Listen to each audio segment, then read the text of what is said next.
And we are now live. Good morning, everybody, or afternoon or evening, or good midnight if you're in the UK or somewhere close to that. Come on in. Welcome, welcome, welcome. Hi, guys. Come on in. Let me just make sure the chat's all turned on. Hi, Belinda. Thanks. It is. Okay, we'll let everyone rock up. What have we got today? Yeah, I'm still waiting on a few more people to turn up. It's only 2 past, so we'll give them a couple more minutes while I grab my whiteboard. Trusty old whiteboard, just in case. It makes life a little easier for some of these questions. I will also open up all of the forms that have been coming in. I'm a little bit puffed because I just ran up from the cottage where the girls are and I'm extremely unfit, but that's okay. Okay, right, so I only got about half of the people who were planning to come here. So I'll just quickly make sure, which is much lower than normal. Normally it's 90% by now. Just quickly double check that no one's having trouble getting in the Facebook group.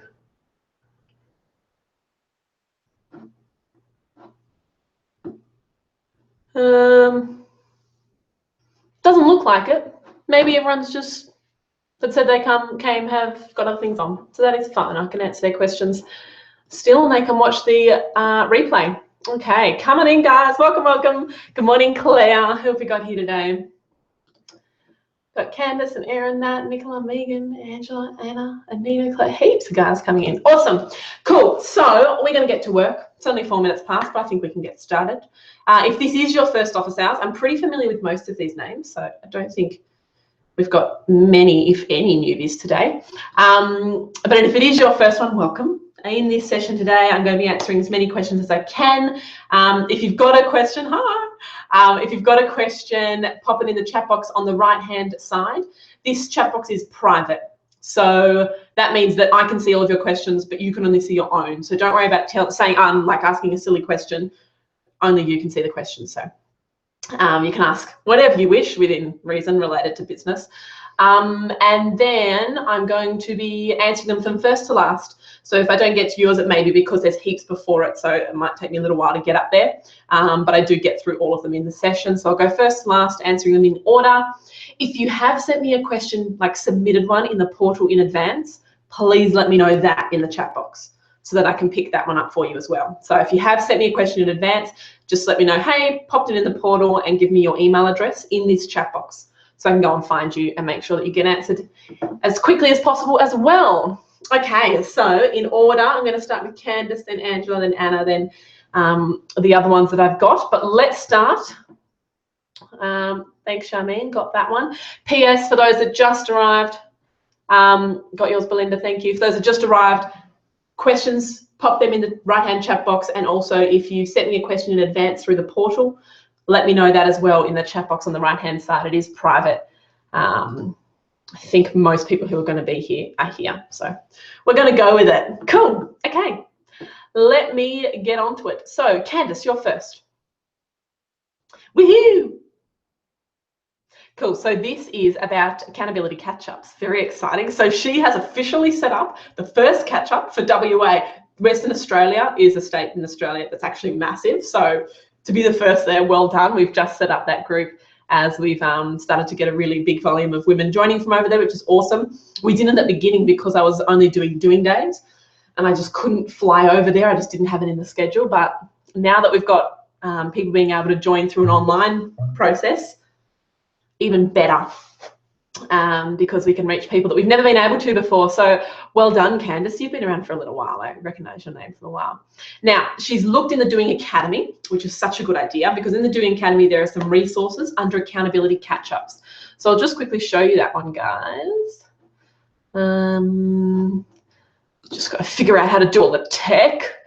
Present, click, members.thedoingacademy.com/login. Oh, now I have to remember passwords. Hopefully this one will work. Yes, it does. Okay, so you will normally see, you won't see this when you log in, you'll normally see this when you log in. On the left-hand side, under Let's Get Started, I think I also put it right down the bottom too. Accountability catch-ups, yeah. Either way, you click here on accountability groups. And in here, you'll find all the bits and pieces about how it works. So she set up one of hers, and I do believe you will have a chocolate hamper. I'm just going to make a note here right now and make sure that definitely goes out to you today. You may already have it. I'll just make sure it's on her list. Please ensure Candice gets her hamper for their WA catch-up.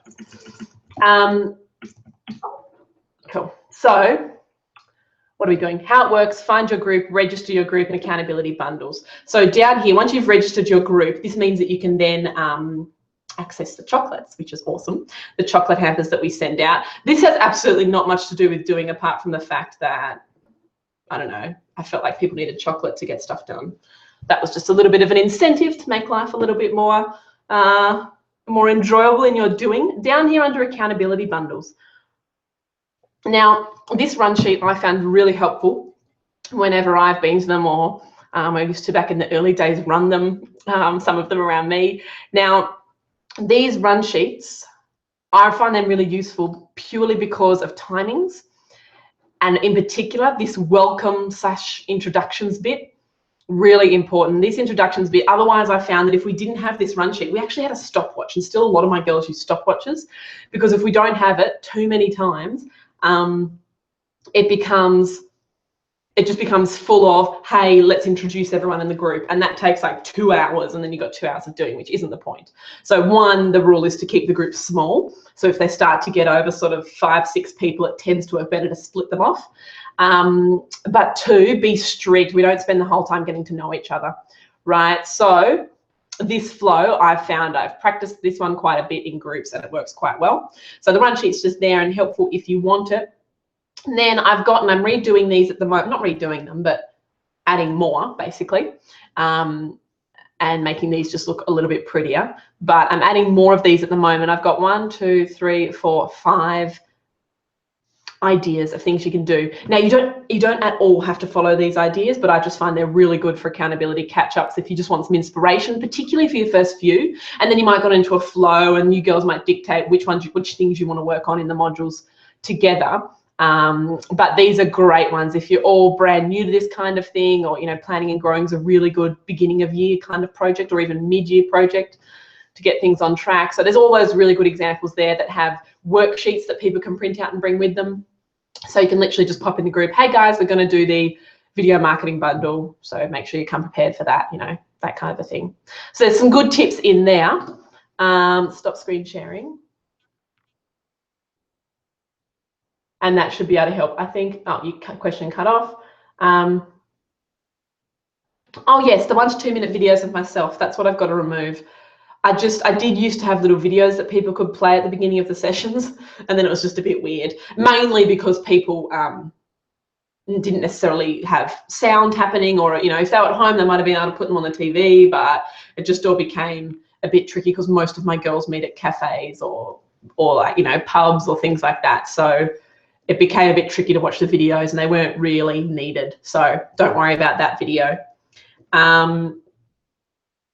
Yeah, so I hope that helps. That just gives you a bit of, and seriously, it's not a hard and fast rule that if you don't follow my way of doing it, it won't work. They're just things to help those sessions be really productive and really relationship building, kind of really connect with each other.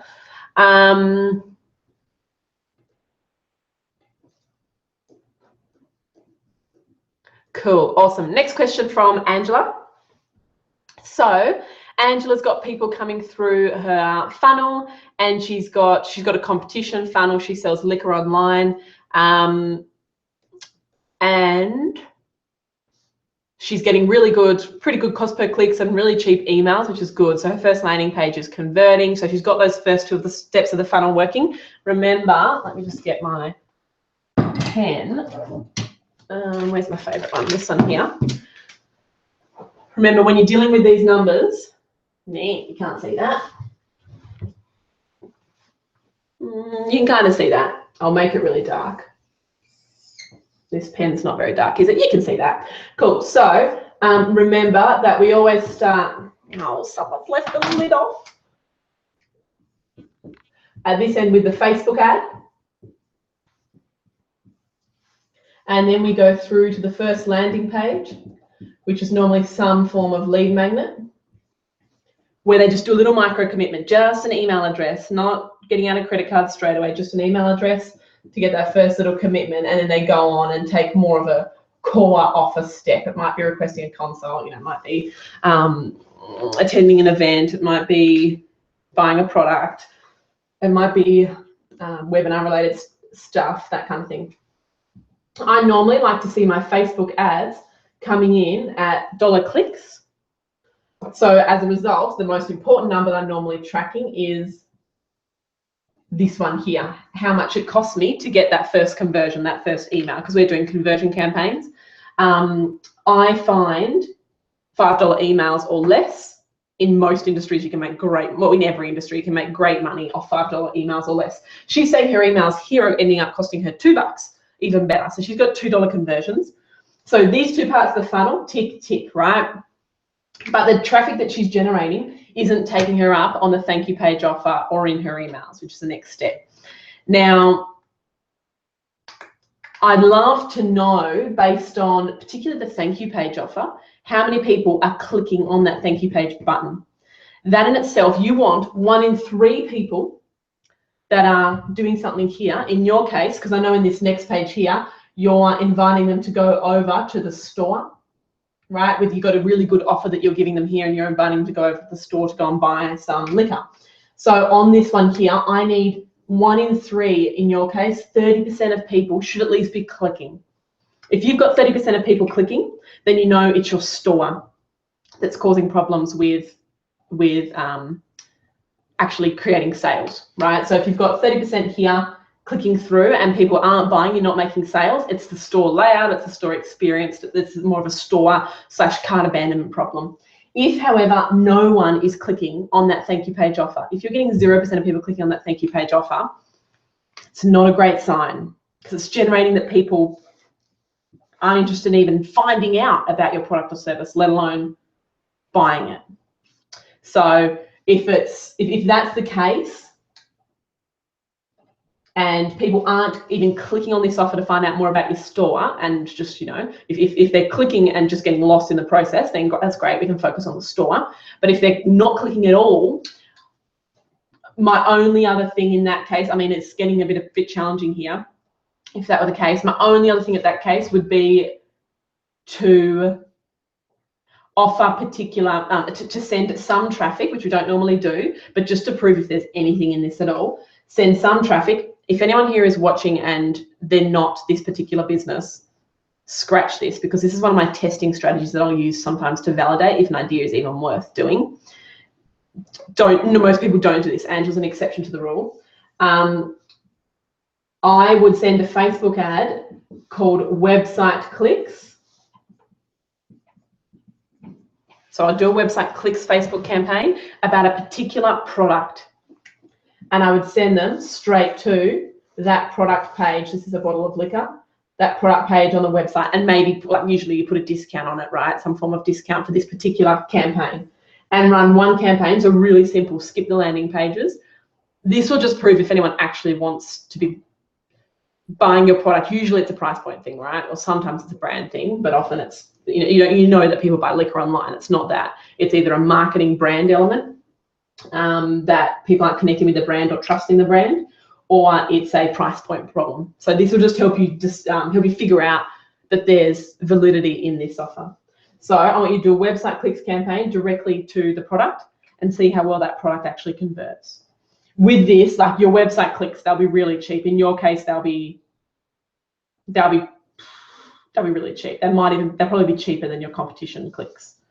And let's just drive 100 people there and see what people do.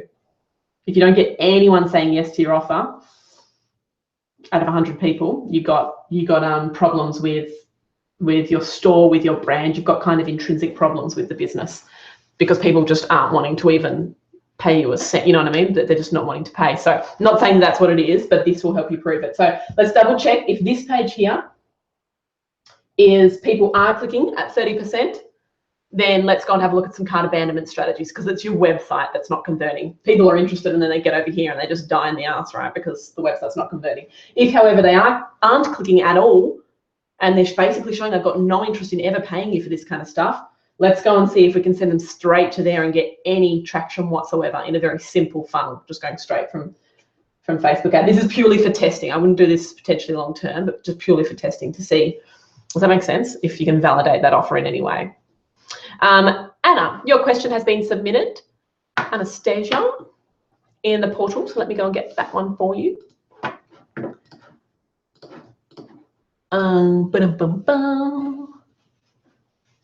Okay, sort by first name. I'll just sort both of these. A-N-N-N-A. Cool, A-N-A. Hope you had a blast in NZ. Did. Surprised I still have a voice, actually. Just finished watching the module webinars, filling your funnel. Awesome. How do you automate the emails sent to the leads for various stages in the funnel? Good one. Is this done in ClickFunnels? Or, no, good point. So this is a great point. When you're doing webinars, so webinars, she's going from a Facebook ad to this first landing page where they put the email. She's getting them to register for the webinar. She doesn't need a lead magnet. Her webinar is a lead magnet. It's a free 90-minute training. Like, that's a great lead magnet. Sorry, that is her lead magnet, registering for the webinar. On the next page, she has her thank you page, which she gets them really excited about what's to come in the webinar. And on the next page, this is them going in and actually watching the webinar, right? So this is you actually on the webinar, not face to face, but you know what I mean, doing the actual webinar as I teach it. Now, I really need to go and find my whiteboard eraser one day soon, but this will do. Okay, so this is like her broadcast room. Hold on, I've got to be able to see myself so that I know if I'm leaning in front of it. I've really made this not work for this screen. I should have made it smaller. And then after watching, they go and buy from you, right? That's the funnel page that actually sits down here. So from a Facebook ad, they register, you thank them and confirm them, then they come back at the time that they're supposed to and watch the broadcast and pay you for the ones that think what you've got is worth it. Now, she's asking about her nurtures and how she does these nurtures, which is such a good question. If you're using ClickFunnels, you have to use for this one, you have to use the ClickFunnels notifications. Now, please let me clarify, this is only the basic version of ClickFunnels, the $97 version of ClickFunnels. You, in my opinion, never need the versions above that. You just still need the normal base level. But whenever you're using a webinar funnel, you'll see that you can send out notifications like emails in that actual funnel, based on those actual landing pages, right? So the reason why I use ClickFunnels in this particular funnel to send out the emails, this is the only funnel I would use that for, is because, think about it, if they've registered for a webinar, right?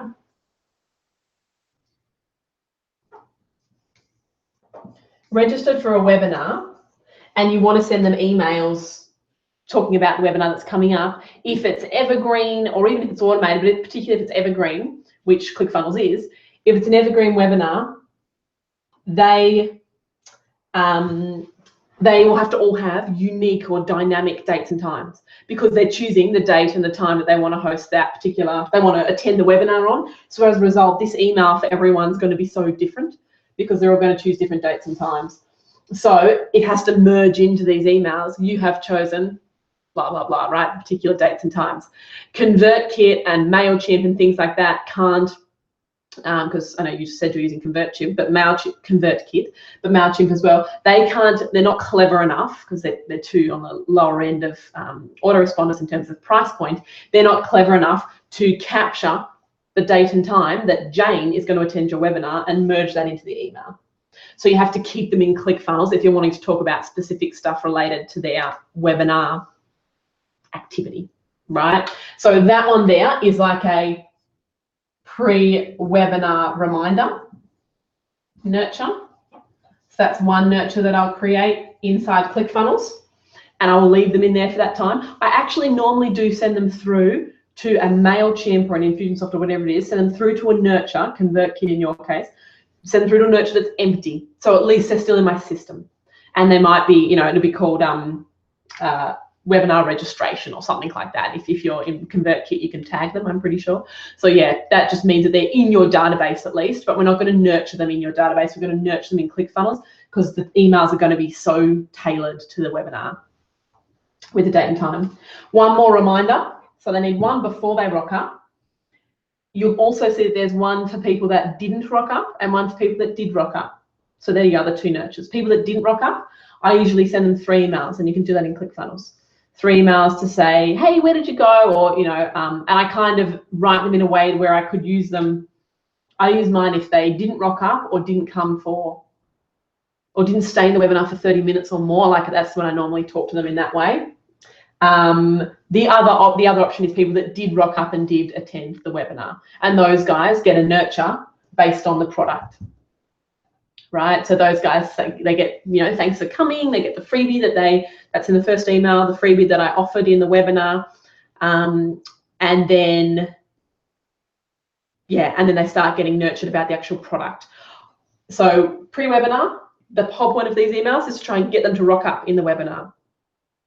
The didn't attend emails, the whole point of those is to try and get them to re-register. Right? I don't try and sell them the product because I don't want to sell them the product in email. I want them to come to the webinar, get awesome training, learn to trust me, and then be able to present the next opportunity.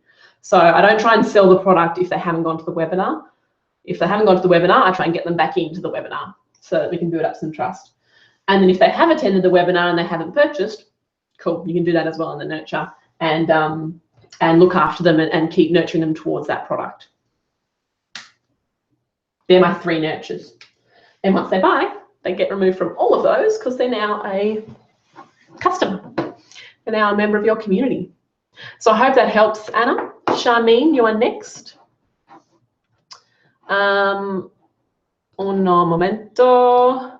You would be under S. S. We're doing some pretty, if this is your first week ever in my community, this is like getting really advanced. We've done webinars, we've done pretty advanced e-commerce related stuff. Don't freak out, you'll get to all of this in the program. Okay, Charmaine, wonderful, you're in the workshop project, good job. So I'm doing my first workshop in April in Washington, DC. So exciting. Now, while people come to the landing page, hold on one second.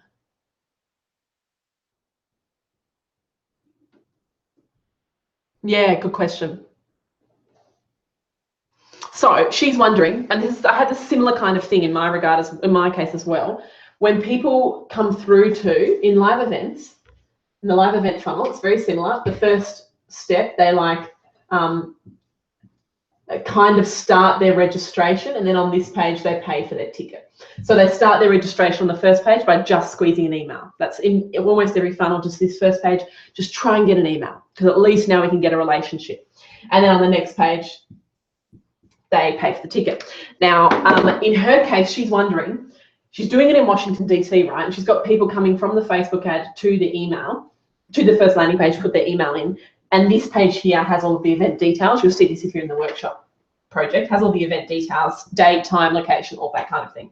She's saying, what if I get people coming through that for some reason aren't in Washington, DC, but are still interested? How can I make sure that I still capture those guys so that I can be in touch with them in the future when I've got things going on? Which is a good question. Firstly, there'll be very few of these happening because your demographic targeting is going to be so tailored and so specific in your Facebook ad to only talk to people in the Washington, DC area. So that's one thing that definitely qualifies those guys a lot more. But there's all sorts of reasons. Like there's people that want to come but can't make that date, that even are in Washington, that you don't want to lose altogether. Or there's, as you said, people that kind of somehow got into that targeting but aren't really in Washington much and would prefer to do one in a different city. Now, I didn't, you know, I've done 6,000 sold out tickets and made over $1 million from my workshops in the first little bit, and I actually didn't have any crazy processes for this. I don't want to add any more buttons onto this page, like it's like a button saying not in Washington, click here. I don't want to add any more distractions onto the page, because you will find even people that are in Washington will click here out of curiosity and will get totally distracted, go and look at other cities, or you know, it just doesn't work that way. So don't change my pages.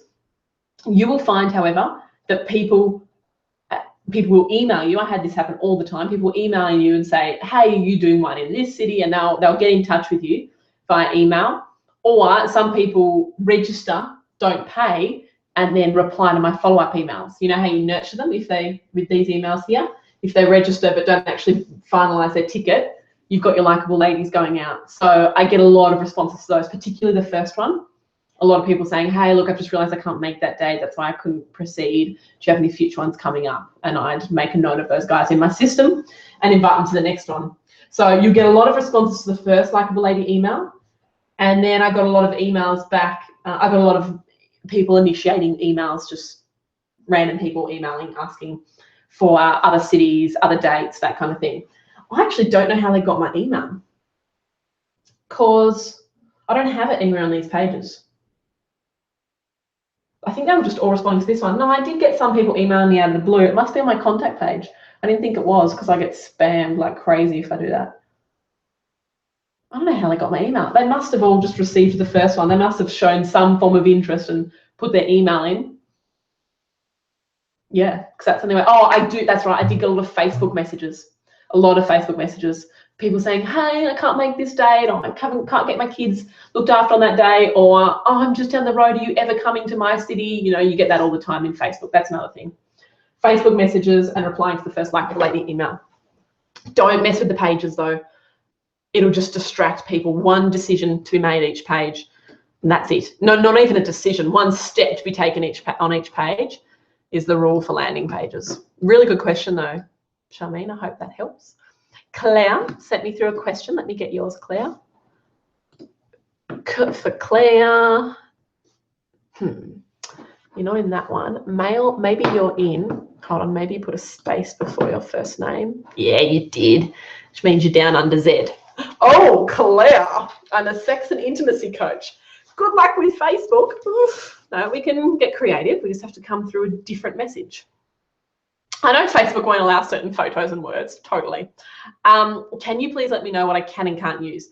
No, Facebook's the only one, and they don't release the words that you can and can't use in Facebook ads. Unfortunately, that would make everyone's life so much easier, because so many of the rules that they've got in place are not just don't use this word, it's like don't use this word in this way.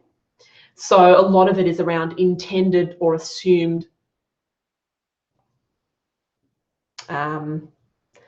stereotypes or segmentations. Like they've even, with all the gender things of late, they've even said that you can't assume that because someone says they're a female that they're a female every day. So that makes marketing quite hard. So that's why they, you know, it's tough to be able to say gender related words in your ads. Anyway, long story short, no, there's no set fast rule of if you avoid all of these things then your ads will get approved. They read each one, and if it feels negative or if it feels judgy or any of that kind of stuff, they'll put a bit of a ban on it.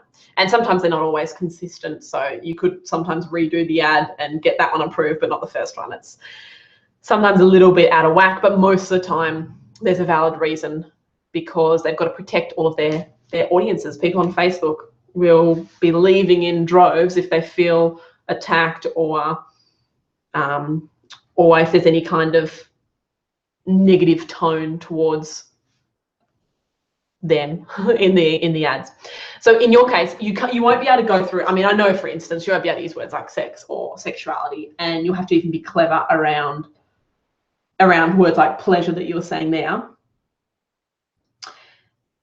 The only way I would come through this that's ever going to work on Facebook is through a relationship aspect rather than going straight to the sex, right? Come through what the end goal is, which is you know, rediscovering relationships and that kind of thing, that sort of awakening of love for each other. Go down that angle. And if that's not your angle, you'll struggle to get approved on Facebook. So go down the relationship angle and you should be right. Everyone else is probably very intrigued by your topic. 1 second. I'm just going to make sure that I just saw you had an attachment. I'm just going to open that. Allow ODT. What's an ODT? Office document something? It's not a Word doc, but it's converting it. Hold on. Hopefully it'll open your doc for me.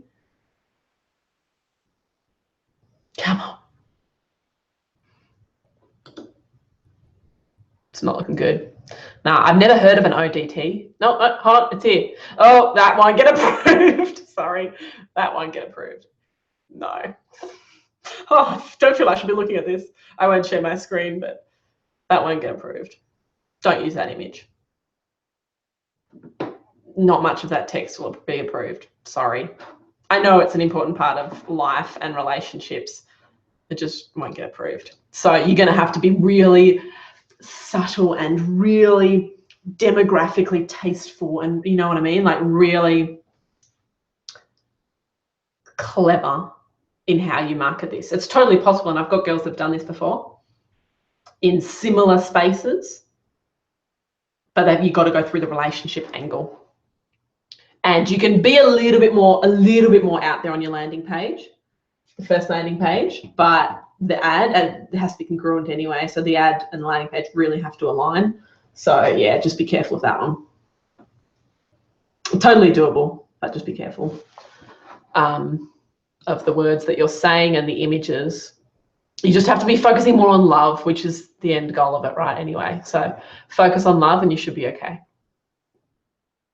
But you can always reply if you do get an ad disapproved. You can always, what is it called? Like, not submit. It's like not challenge, but it's a word like that where you can click a button when it says your ad's been disapproved. You can click a button and ask them why, and they'll actually usually write back. And a human will normally write back and say, "Hey, this word wasn't good," or "You can't talk in this particular way," and they'll give you a little bit more guidance as to why. They've always done that.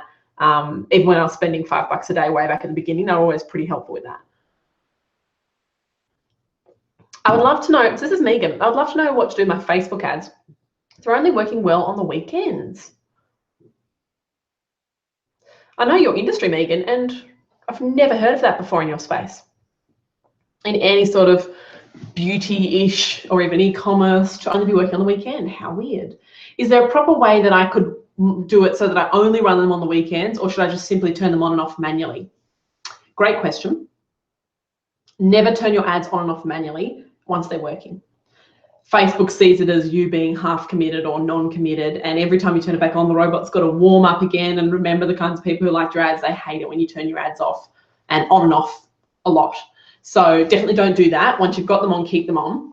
You can, in the ad set demographics, change them to only be shown on the weekends by Facebook, which we have done in the past, and it's worked for restaurants and bars and cafes and things like that, where they only wanted to talk about the Sunday roast on the Friday so that people could book in, you know, or they might want to talk about the morning coffee run on Facebook between 6 and 9 a.m. and then turn those off. So you can, in the ad settings, change that. I'd be very hesitant to do that though.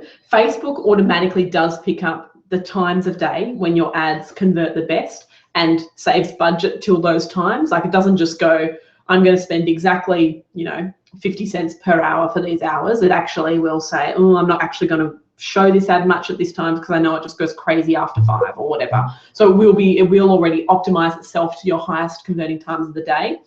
But in terms of only optimizing towards one particular day of the week, I just never heard of that before. I always have busier days and slower days, definitely. And for me, weekends are usually slower. Yeah, and Mondays and Tuesdays are usually better. That's a really good one.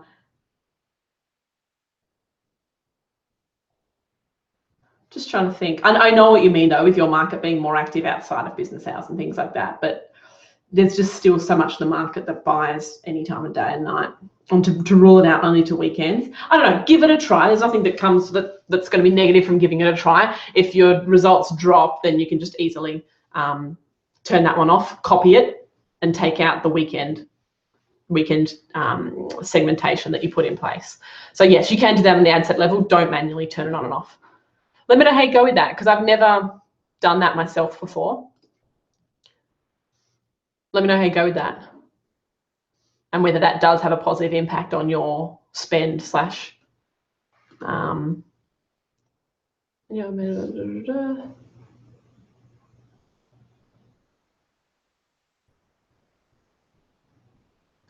Yeah, I think that, yeah, I can't actually speak from experience with that one because I haven't bothered to turn them off in the past. Let me know. Nat. Welcome, Nat. She's a newbie. So she's got a free talk planned for Saturday. I'm guessing you're in the workshop project, Nat. And while it'll be quite informative, she wants to sell a 4-week online webinar with one live class at the beginning.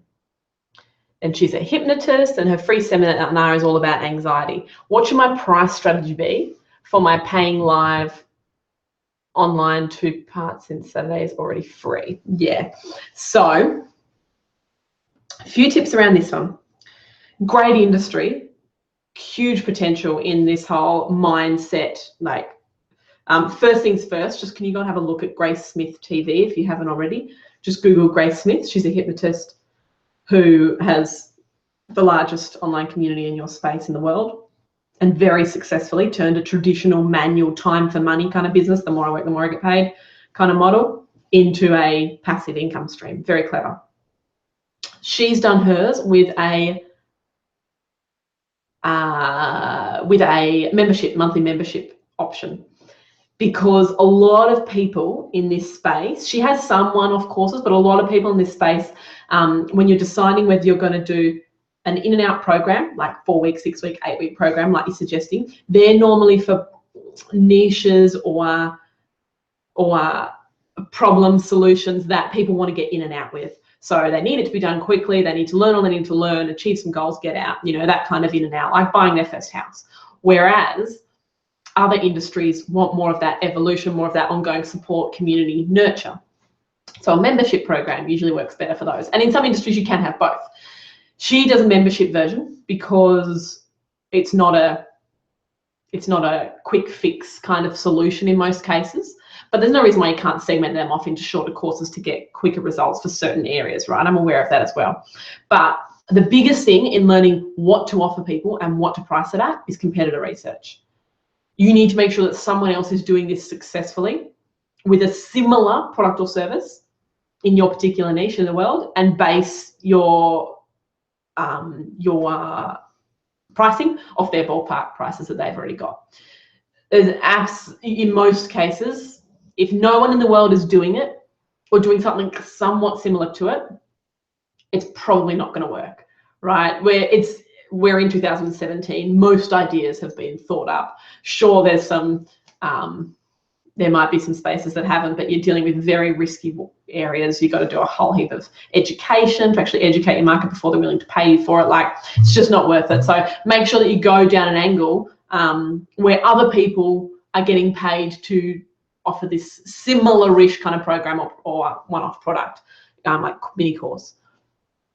So I think you'll find when you do your competitor research and you just start Googling online programs for hypnotherapy and things like that, I think you'll find that most of them are memberships. But it's definitely worth checking out if any of them are, if you can find any ones that are one-off, but the most popular ones I know of are memberships. Grace Smith TV, check out hers. You'll see it on her homepage, and you'll go through to it as like a sales page that has all of the details. And you can actually sign up for a free trial. I would totally do that. To have a look at how her funnel works. It's called funnel hacking. So you find someone else who's doing it and you take the steps through their funnel and yeah, kind of learn from what they're doing, reverse engineer it based on what you're picking up is working on their funnels. So I reckon that's probably the best way to go with that one. Be aware though, I had to tweak my offer. I was selling totally the wrong offer. I was doing an in and out version at my events at the beginning, and then realized people wanted more of an ongoing community. So it took me 30 events to figure that out, because I didn't do competitor research and I was just kind of guessing. And so it won't take you that long if you jump into my live events module and have a good look at my teachings in there. My main ones were around conversion points, around learning how to sell. So before you do any event, please make sure, Nat, please go through module 8. You will save yourself so much time and have so much more potential to make money if you follow the steps in module 8 first. But I would always base it on competitor research and making sure that someone else has proven that this model works. Hey, Kat, just saw your question from earlier about accountability catch-up. I reckon go with the planning and growth one. If this is your first one, you're kind of wanting to connect with each other and get things on track and get things started and not necessarily start your business, but start your business properly. You might have been in business for a while, or the girls in your group might have been in there for a while. I would recommend the planning one. The planning bundle is quite good in the accountability catch-ups. And particularly being February, it talks a bit about reviewing last year and what's working, what didn't, really just taking stock of where you're at. Stacey, welcome, Stacey. P.S. If people have just joined, questions in the right-hand chat box. I'm reading them in order, so from first to last, going through like that. Pop your question in there. It's private. You can see your own question, but no one else can, so you don't have to worry about feeling like a dork. Ask away. And if you've sent in a question in advance through the portal, please let me know that. Just type in the chat box your email address that you used when you submitted it into the portal, and I'll be able to go and find you. Stacey.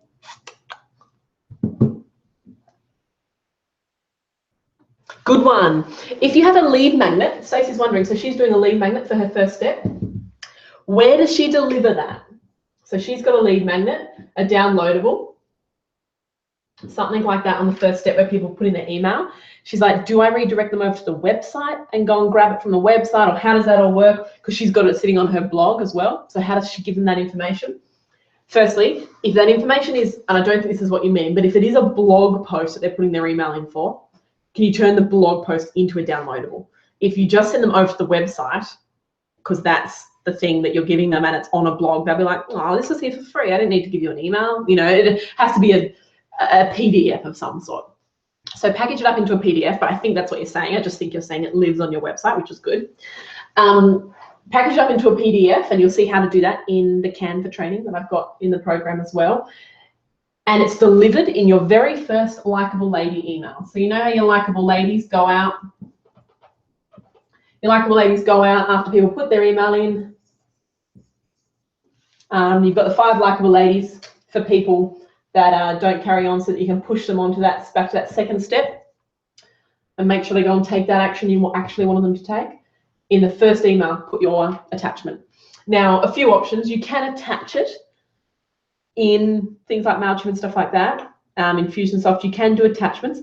It tends to be more likely to end up in spam if you put an attachment onto something when someone has never heard from you before in that email. So I tend to, might be getting a little bit techie, but just write this down and your developer can do it if you're not 100% sure. But I tend to upload my PDF onto the back end of my website. So if you're in WordPress, it's called Media, and you can upload media, so upload a PDF, and it's not like you can see it in your navigation or on the home page. It's not like you can access it, but it gives you a little link that you can send people directly to where they can view it, download it, print it, do whatever they want with it. So you might have received those in emails before when people send you stuff. So I put it in a website, on my website, and it's hosted on my website, and I just send them the link. So I'll give them a button or something in the email, and that will link through to the downloadable. So it's kind of hidden unless they've got the link. But it's an easy way. You don't have to have heaps of megabytes attached to a particular email. It's just a link that goes straight through to give it to them. First email, relatively close to the top, and then carry on talking about the next step that you want to take. I hope that helps. You're welcome, guys. You're welcome. Good, Donna. Yay. Marie. Bum, bum, bum, bum. Okay, can she do a funnel like this? Facebook ad to lead magnet for a downloadable, to a $1 offer for 5 ebooks, valued at $50 just to get that first credit card payment, through to a core offer, which is 15% off a particular product bundle, and send them off to the website to go and choose their product bundle and get that. Yes. Long story short, yes.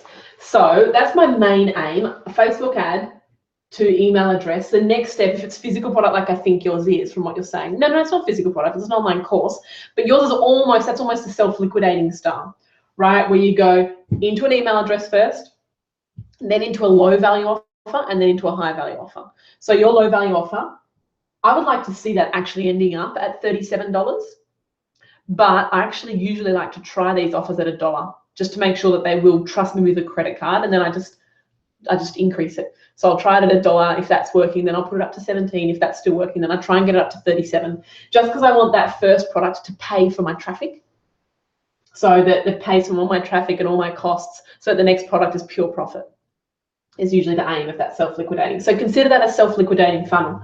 Email address, low product offer to pay for your costs, anywhere between $1 and 37, and then high product offer, anywhere between 67 to max 297. If you want to go higher than that, you've got to build up more trust in the emails first, or send them to a webinar or something else like that. But this next page, in your case, where you offer that high value product, 67 if you've just offered something for $1 or $7, 67, or if you're getting closer to 37 for the first offer, you can go as high as 297. I'm about to launch one of my own of these in the next couple of weeks, so that I can show you guys all the results. Because I haven't done one for a while, it's been a bit over a year. So I want to turn one on and get it pumping, and then show you exactly, like give you my exact pages and show you all the results so that you can see my example as well. But there's already a few examples of that that I gave you in the Facebook training that I did recently. So it's definitely worth looking at that. Correct, well done. And Maria, where can you do one-on-one sessions? I don't do one-on-one sessions anymore because the demand is just way too high, and there'd be no fair way for me to offer those.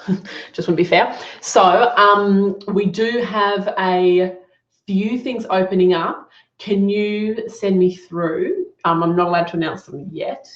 Can you send me through an email to ask@thedoingacademy.com? and just say, hey, just flagging some one-on-one support in the future, like let me know when that's available, just so that I remember to reach out to you when that does become available. I'm thinking, what's the date now? It's going to be the next 4 weeks to get that closer support, but I'll leave it vague for now, but just let us know that so that you can be on the early bird list. Carolyn, can you shed some light on sexy numbers, right? Because numbers are sexy, for a self-liquidating funnel. So, oh, isn't that in there? Someone told me that a little while ago. I forgot to do it. Don't know why. I swear I did it. I don't know. I have to look for that. It's okay. We're refreshing some things in that as well. So I'll make sure that's definitely in there. You ready? Okay. No way. My ad is, are you getting 69-cent conversions, as in 69-cent emails? One of my girls the other day was getting something ridiculous. It sounds stupid, but I'm pretty sure she was getting 20-cent emails. Like stupid good. I've never heard of that before. Mine are $3, and I think that's pretty good, and I can make good money from $3 emails. Imagine 20-cent emails. Although one of the girls on Pinterest recently got 2-cent emails. Oh gosh. Okay. So she wants to know numbers. Cool. So self-liquidating funnel. I give myself my targets, and obviously anything better than these targets, more money in your pocket. But self-liquidating funnel, still $1 for your Facebook ad. Clicks. Email address should be converting at 20%. So as a result, you need 5 clicks to get 1 email, so $5 emails. And then in your case, self-liquidating offer. So this is like your entry-level offer, and then more of a core offer, right? And sometimes you've got another one after that. I tend to find the core offer is 10% of these people, not 10% of the page before, 10% of these people. So I'll go through and do the numbers in a second. 10% of those people, and then this one here, I like to be looking at between 20 to 30%. My numbers normally on my thank you page are 1 in 3 people take the next step. In your case, because it's getting out a credit card, it's sometimes 1 in 2. Sorry, sometimes 20%, so 1 in 5. But it kind of depends on the price point. If you're sitting more towards the $7 or $17 first step, then you should be looking at more 30%. If you're sitting closer to $37 first step, then maybe more towards 20%. So somewhere between 20 to 30%. Take you up on that. 10% take up on the next one. And if you've got another one after this, sometimes people go like 37, 97, 197 or something like that. If you have got a third step, it tends to convert exactly the same as this one before it. Don't know why, but I tend to get just as good as that number without dropping off any further. So if I've had 10 people buy this, 10 people usually buy that as well. So let's go through the numbers. Just to fill this funnel up, let's just see. I just always want to do my numbers to see if I spend $1, how much do I make? Right? I want to see, spend $1, am I going to make, what am I going to make? Blah, right? So I always just start off, I don't actually physically do this, just in my numbers, I'll say, hey, if I were to send 1,000 clicks, what would happen in my funnel? Just so I can work out this number. So if I were to send 1,000 clicks, I wouldn't do that up front. I'd just spend $5 a day and go from there. But let's work out our number to make sure that this funnel makes money. 1,000 clicks. So if 1,000 people clicked on this Facebook ad and came through to here, 20% would give me a lead magnet. So 200 would give me an email rather for the lead magnet. So 200 emails.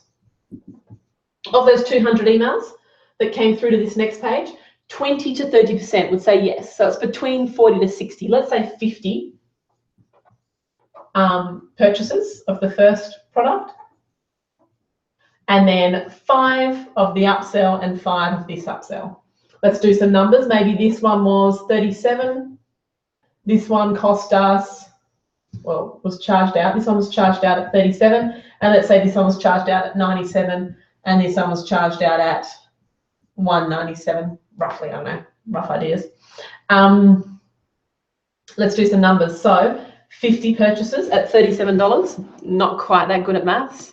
I did this once at some VIP drinks and the woman in the corner was like, 3,742. So, pardon? Do that again. Okay, 1,850. So 50 people buy that. How much does this page make? 5 people buy the 97, so it's roughly $500. And 5 people buy the 197, so it's roughly $1,000. Is that right? 5 by 200, 1,000. So this funnel has just made 3,350. Is that right? I think it is. $3,350. How much did I spend? Well, if I wanted 1,000 clicks at $1 each, $1,000. Okay. So this funnel is spend $1, make $3.30.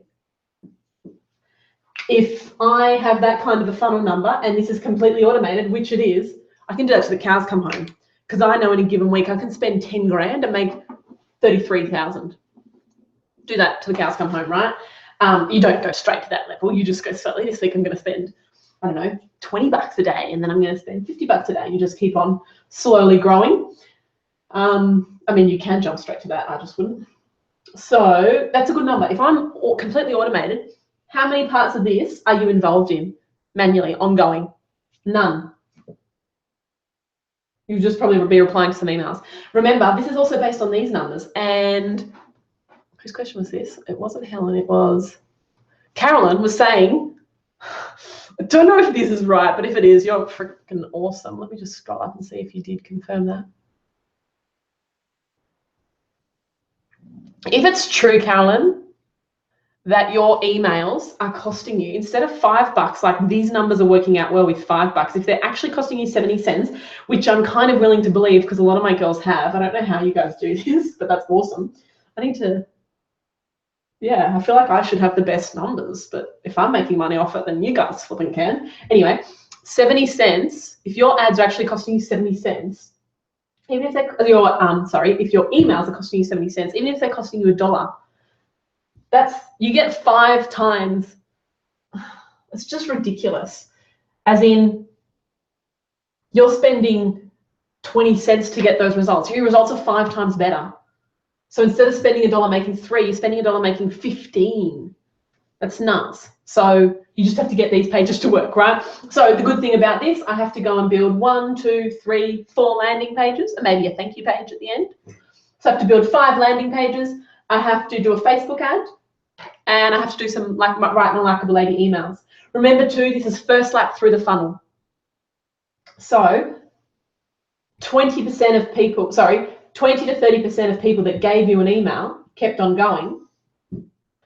So 50 people bought, 200 gave you emails, 150 people, 150 people didn't buy first time through the funnel. Not to say that they won't ever give you a credit card again. It's just 150 people didn't buy at that point.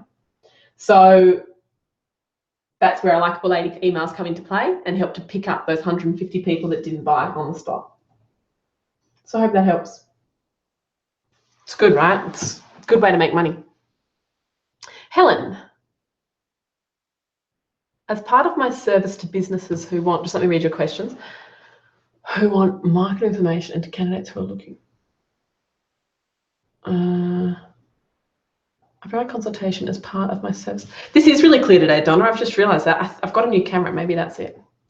I provide consultation for my service to business. I think your questions just come through, Helen, in a few different ways.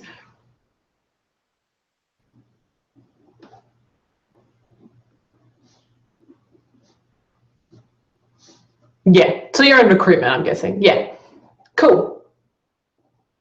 It's weird. All of your questions have come through in like 3 different parts. So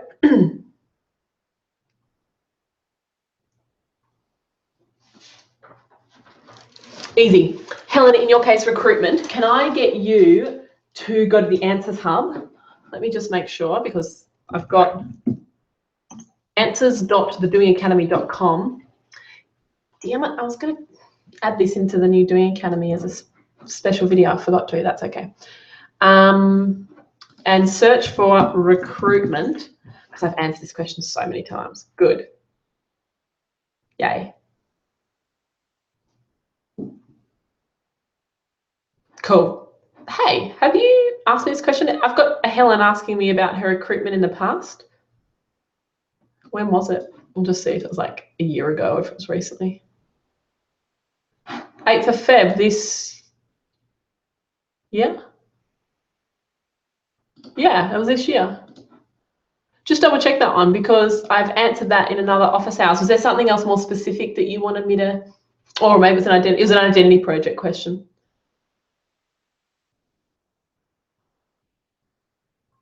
Yeah, let me know if there's something more specific around that, because I was answering that before on 2 occasions for you as well. I'm assuming you're the same Helen, otherwise that would be weird, but fine, I can help you out with that one again, or for the first time. Carolyn, just a quick one with your Facebook ads, just to make sure that that is reporting correctly and telling you that your emails are costing you $1, not your clicks are costing you $1 or 70 cents in your case. Can you just make sure that your thank you page, like your conversion event, is correct? So can you go in and make sure you may have already done this, make sure you've watched the training with Adam and I about conversion campaigns. So go into, hold on, just quickly share my screen, start share screen. And this is what everyone should be doing, right? If you haven't already, go into module 6. This is the only way you should be setting up Facebook ads. Flipping is awesome. Go into Facebook under module 6, then go into conversion tracking. And I've put my favorite in capital letters in front of it, because really this is the best one out of them all. This is the one. I'm just going to see if I can get to that part of the training. And make millions of dollars from the same. How do I turn off the sound? Or at least down. Okay, so there, custom can. And the reason why we putting this pixel on the pages is so. Wait a second, I want to send heaps of people, but I want themselves. Cool. So in here, remember there's 2 steps, and you only have to, the first step you just have to do when you're setting it up, and this is to grab your pixel. How can I zoom in? Can I make this full screen? Hey, where's that button gone? Weird. I thought I could make this full screen. I'll have to add that back on. Can I zoom in? There we go. Okay, this is a bit small, but basically you have to go to Pixels and get your Facebook pixel. When you go into there, you'll see that you can grab it. Have I got a bit of me actually doing this somewhere else? You'll see under Pixels, it'll say View Pixel. A pixel is basically this little bit of code that Facebook gives you that you go and put on all your landing pages and on your website and everywhere, right? Just put this bit of code, and it's a bit of code that only you like that's unique to you, right? So no one else's code looks like this. So I'll just see if we actually do it. Yeah, I do it here around the 45-minute mark. I do it here. I show you how to get your pixel. It's here under actions. So you go to Facebook pixel, not old, go to Facebook pixel, under actions, and it will say view pixel. And you don't have to know how to write code or how to read code, none of that. You just have to know how to copy it and paste it. And I show you how to put it on ClickFunnels pages and things like that, or lead pages or whatever you're doing. So you can go and paste it on all of your pages. From now on, that means that Facebook has access to track those pages. So then what you can do is when you're setting up your ad, each of your ads, see that's what the pixel will look like. You just copy and paste it onto your pages, and I show you how to do that there into the tracking code. Now, one momento. And then how to check whether you put the Facebook pixel on correctly. Then you're going to go to custom conversion. So you never have to touch the pixel ever again now, as long as it's on all of your pages. If you build new pages, make sure the pixel's on it, but it's the same thing. You just copy and paste exactly the same code everywhere. Give it to your web developer so you can put it on your website so that any of your online assets you can track with Facebook. Then when you're setting up your first ad, you'll want to create what's called a conversion. And these custom conversions basically allow you to tell Facebook which of those pages you consider to be a successful conversion. So it's not necessarily the first page, the lead magnet page, because that doesn't actually, if they get to that page and they're tracked as someone who's been on your first landing page, that's not necessarily someone that's taken action. You just know that they've clicked on your ad and got through to that first page. Normally, the page that you want to tell them is successful is the second page, that thank you page. So you know that if they've got there, they must have put the email in to get through to that next page. So that's what's really, that's when it gets really powerful. So from now on, Facebook will look at everyone that comes through to that thank you page. And one, will tell you how much it costs to get them there, which is hopefully what your 70 cents is, hopefully. But two, will tell you, what was I going to say? Two will, I've just had a mind blank. Take them through to that page. Oh, but two will find more people that look like those people. So rather than just sending you people who like getting to the first page, they'll start sending you people who get to the second page. They'll find heaps of people that just look just like those people that we're actually converting.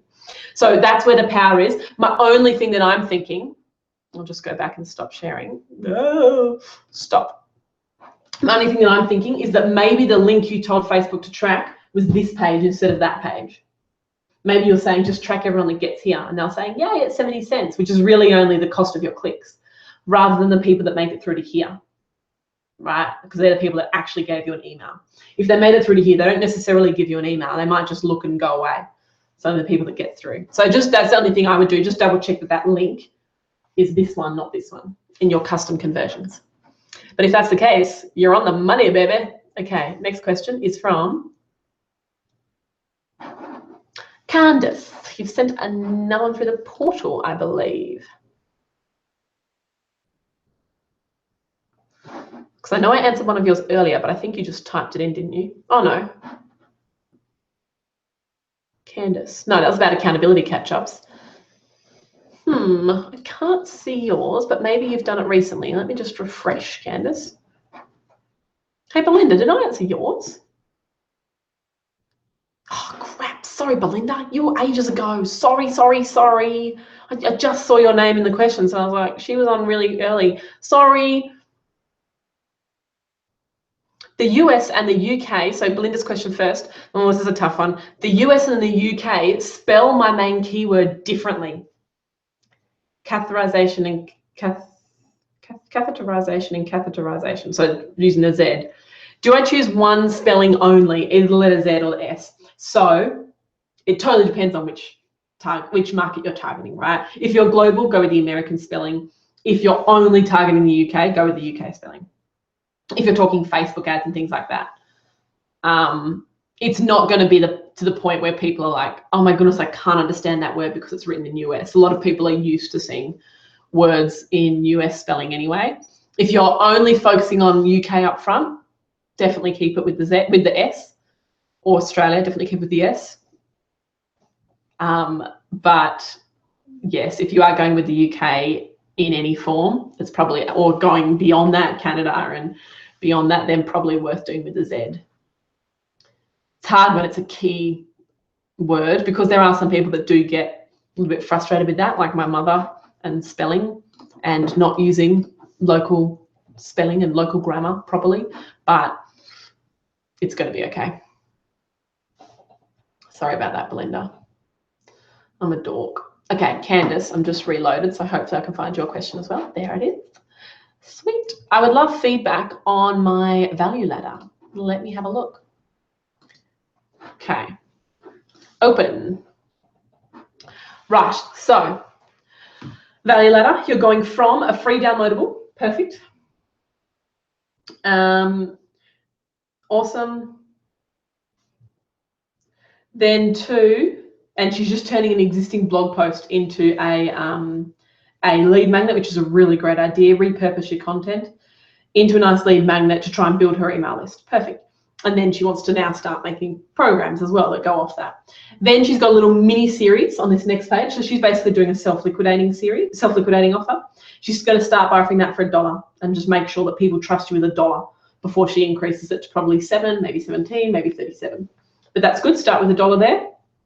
Make sure they like it. If people aren't willing to pay you $1, then they're not willing to pay you, right? That's why I always test that. I used to start off at 37 because I know my market really well and I know how to talk to them. But I've realized that if you're kind of new into a market, or, you know, some of my girls are doing stuff for the first time with a market, it's actually really important to test that at $1, because I've done that before with people and tested that and it just hasn't worked for $1. So we've got to figure out a different approach, because they don't want to pay you $1. They don't want to pay you. So that's a really great place to start. And it's easy to just tweak that offer until they get it to be, until you talk about it in the way that they want to hear from you. Sometimes it's very small, the tweaks you need to make. It's almost exactly the same content that you end up giving them, but you just got to pitch it in a slightly different way, because it's just not hitting the pain point properly. That's usually what it is. You don't actually have to change your content at all, just the way you sell it on this page here. So that's good. And then the next page, she's going through to a $47 to $97 more advanced program. Cool. I would like to definitely see that at 97. She's going to build both of these in ClickFunnels. So this is all perfect, exactly the way it should be. I'd like to start with $1 and 47, but I'd like to see you getting up to 37 and 97, maybe even up to 197. But let's just start with $1 and 47 to make sure that they like it and it works, and then we'll increase the prices till we hit that real sweet spot where we're getting the most return for the best results. Well done. Great job. I realized I say a lot of comments or sometimes jokes or things in American accent, and it's probably quite offensive. Sorry about that. I was doing it when I was filming the other day in New Zealand, and the lighting guy there was American, and I'd just be like, no way. And I was, oh my goodness, I can't believe I just said that. You would think I'm totally mocking it, which I kind of was. I felt so bad. So sorry about that. It's just my mum and I just sometimes speak to each other in American accents. That sounds really weird, but we find it fun. So it's just the way I sometimes communicate. Okay. Stessa. With Stessa, I like that email. Cool. Okay. Your question has been sent through in advance. So she's just put a little comment here in the chat box. One second. Let me just sort by email because I can't find it. Un momento. I'll just check this other list. It's not in that list. Maybe it's in this one. Email S, page 2. I can't find you. Any chance you can?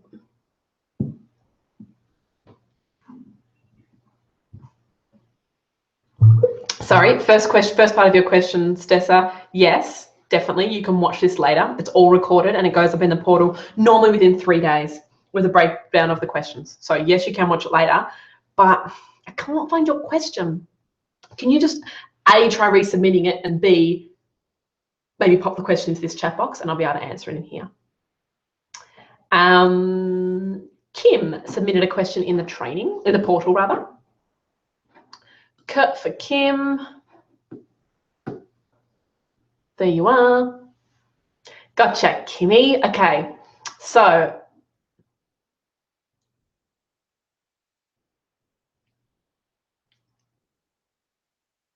cool.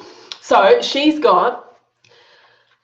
Kimberly's got a Facebook ad that's going through to a ClickFunnels page. It's really early days, like really early days, and it's saying that Facebook's reporting on sending 20 clicks. ClickFunnels is saying it's only got 8 people to that page. So she's wondering about that discrepancy. Normally there's up to 20% discrepancy with those numbers, purely because Facebook does some stuff with robots at the beginning to go and test your page, and usually it's the same one, and ClickFunnels won't pick up or track that. It just basically sends robots to go and make sure that it likes your page and that the page works and loads quickly and all those kinds of things. So normally if it said 20 and you'd only got 15 visitors, I wouldn't freak out. 20 and 8 is a bit weird. I would let it though. I would just spend $5 for the next 3 days, so $15, and just see if those numbers continue like that. Normally the first couple of days the numbers are a bit inconsistent, so I wouldn't be too concerned right at this level. But if you're getting up to it saying you've had 200 clicks and ClickFunnels says you've had 80 or 2,800, that's when I would start to think that there's a problem with the link, potentially. Because it's clicks, it's not like you've done your conversion incorrectly, because we're talking about clicks, not conversions. So yeah, I wouldn't be concerned yet, because in the early days they do all this robot, like sending robots to you, so don't be too concerned yet.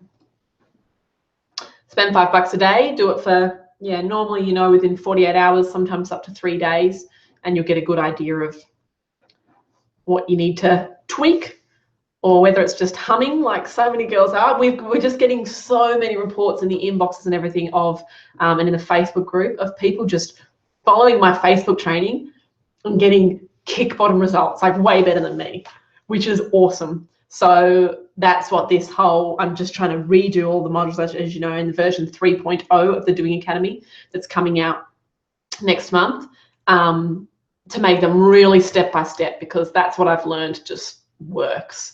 Just look at my examples, watch me go click by click, and go click by click with me. It's just so much easier, particularly when you're doing something like Facebook. Like, people that are getting cheap clicks or cheap conversions in Facebook, you're a flipping genius. That's a pretty techie way to generate inquiries. It's an amazing way, and a way that everyone should be doing in their business. But it's definitely a massive achievement and something that's brand new to so many of you. So I'm very proud of you. It took me way longer to learn this than it's taking you guys. I mean, I self-taught, but still, it's good. Donna, you're next. Donna. Okay. Yes.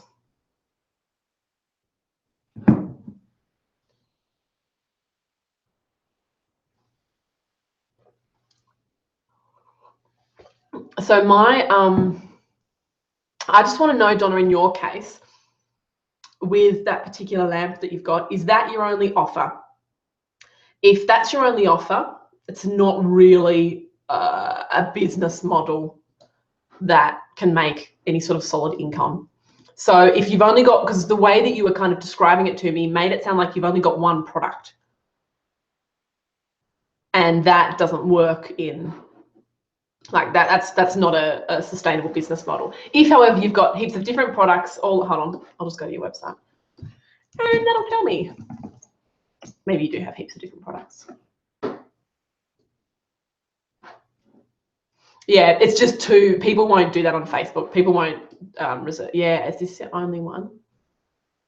No, you've got custom lighting and all that kind of stuff. Seriously, don't go through this front door. I know what you're doing, and I know it's a low commitment, but it's still too high for Facebook. So the fact that this actually ends up costing people $100 is just going to be way too misleading on Facebook, and it just won't get any uptake at all. So as you're probably learning, it's just not giving the market what they really, really want in those early steps. So if you're doing custom lighting and trade LED products, like this is where your money is, right? And doing for retailers to light all of their stock and stuff like that. Or maybe going out to market as well, so maybe that'd be more under trade. Regardless, you're doing like full lighting installations and big packages and things like that for people. If it were me, I would focus on building up that part of the business, absolutely. So that would be coming in through a lead magnet, downloadable, something like that, around targeting, whether you're targeting trade, whether you're targeting residential, whether you're targeting new store owners, whatever it is. So if you're targeting store owners, it might be the 7 deadly sins most retailers, make when lighting their product, or how to increase stock movement on your shelves by 70% with just these few lighting tips. I don't know, stuff like that. Similar kind of versions of with residential if you do any home related stuff, or with trade if you do any kind of commercial side of things, right? So, and just pick one of these to focus on first, because you're going to talk to them in a slightly different way. So say you pick store fit outs, right? Commercial fit outs for stores or cafes or restaurants and things like that. A lead magnet just for them, finding them on Facebook with a Facebook ad and targeting those guys, right? Really easy to find those guys on Facebook. Use industry, qualification, or job description. I would probably use industry as retail and use job description as owner, store owner, like put heaps of different ones in that people would call themselves. So owner, manager potentially, something like that. Co-owner, stuff like that. So yeah, easy to fill up that front part of the funnel. On the next page, I would be offering the chance to have a private lighting audit and free quote, something like that. Where you have a video, you talk to them about the amazing range that you've got and how we work out custom solutions that just create incredible spaces and atmospheres on really affordable budgets, blah, blah, do all of that in the video for the thank you page. And you're not offering them a physical product on this page. Ask for first name, last name, email, and phone. First name, last name, email, and phone to request a chat with a lighting consultant and a customized quote. No obligation, talk about no obligation, free, those kinds of things, quote. You'll just find that the phone, you'll just start having all of these inquiries coming through on those pages if you do that well, to of people with high-end projects asking for quotes. Close 1 in 5 to 1 in 10 and you're making great money. I did this one recently with someone in my agency, well, not recently, it's already 2017, about August last year, and they got 186 inquiries. They left the office on the Friday, got back in on the Monday, turned this on over the weekend. They were doing like hospitality related trade and had 186 hot inquiries when they came in. And then decided to, going from like no traffic to that, then decided to complain that they got too many inquiries and how the heck were they supposed to deal with these? I was like, some people are never happy. So we dealt with that problem next, but it's a good problem to have. We can deal with that. That's what I would definitely be doing with that. Don't go through the LED desk lamp. It's just not the people who buy that won't be big end clients anyway. It's far too much of a commitment up front. Yeah, I definitely wouldn't be using Facebook for that. Svenja. Delete. Okay, I'm not deleting you, Svenja, and I'm finding you. S. Next page. How are we going for time? Half an hour. Okay. Could you please review my Facebook ad and let me know what you think of the photo? Cool. Let me have a look. Click. Oh, my computer keeps on downloading 10 versions of everything I click on. Just going to delete all the other ones. Okay. Open. Open. There we go.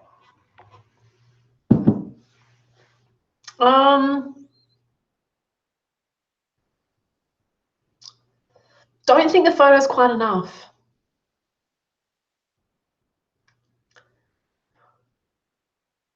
And don't think the pain point is strong enough at the beginning. The can't touch your toes isn't a pain point. People don't get upset about that. They get upset about what that means. Not so. I would tweak that first question It depends whether you're wanting to get to people that have never chosen yoga, which I think is where you're going, compared to yoga people. So I would be coming in through questions that talk about level of fitness and flexibility or things like that, that actually target a particular part of the target market, thinking about how you'd find those people. Are you finding these guys through people that are interested in health and fitness and things like that, or people who are showing interests in, I don't know, physios or chiros or those kinds of rehabilitation side of things? Or are you targeting the more aging market who are starting to deal with those sorts of elements? Like, just figuring out, that question just needs to talk to what part of the market you're going to be niching after with this particular ad. So yeah, just make sure that the first question won't really work. Just need a bit more of a more painful pain point. Something that people actually worry about. I don't think people really worry about touching the toes. But I know my mum, when you actually start talking to her, is like, oh, I'm so inflexible. And actually, no, she's not. My mum's friends are. My mum has a better six-pack than I do. And you know what she did the other day? I thought this was great. My mum was just like, I just don't get why people don't look after their bodies. It's the only one you've got. And she said, I was putting on some pants the other day and I was struggling to, I just like kind of lost my balance. And she said, that's never happened before. Like, and so she said, so my balance is going. So I'm going to balancing classes. I was like, duh. Most people go, oh dear, got to put up a rail, or, you know, got to change the way I operate. And Mum's like, no, I just go to balancing classes. And now she's got like crazy balance again. It just makes sense, right? Looking after your body. Anyway, side point. Yeah, I'm just not sure this ad is congruent enough for me, because then the end offer is 3 questions I always get asked as a yoga teacher. And I don't know if they care about that. You know what I mean? They don't really care about the questions you get asked. They care if these questions are things that are going to impact on them or have problem. You know, I would reword that so that you're focusing on, you know, the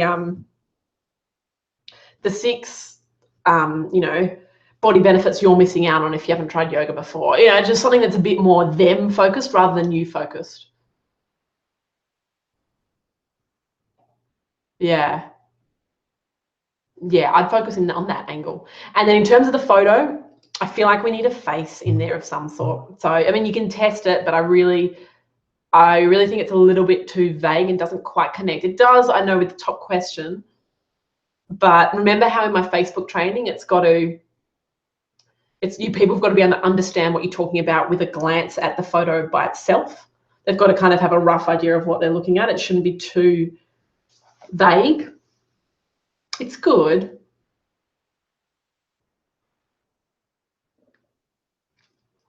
Maybe just a bit more of a full body of the person bending over, probably. Just not quite just feet. Because when I first looked at it, I was just like, what are they doing?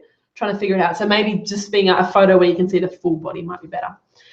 In terms of the techniques you've applied, perfect. So you've applied all my Facebook techniques properly, which is great. Just so long as you're not sending them through your Facebook page. As I can see here, your link is, but I don't think that's your link. I think that's just your page that you're going to use. Make sure that you're sending them through to a landing page, right? Oh, looking at your other photos. Yeah, I reckon the other 2 are great. The other 2 are great.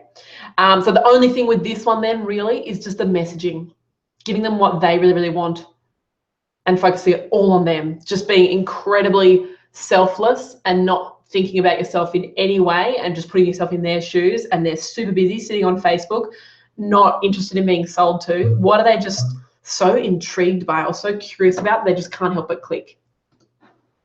And it'll be more clear if you've got your customer avatar in your head. If you just hone down first, right, who is it exactly that I'm talking to? Like we do in module 1, get their name, their face together in front of you and go, oh, okay, this is what it is, and start working through it with that person in mind. I always find that easier.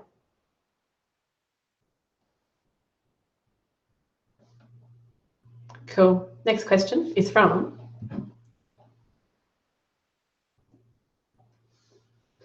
do you say the kaleidoscope effect on my screen is very 1960s, Belinda?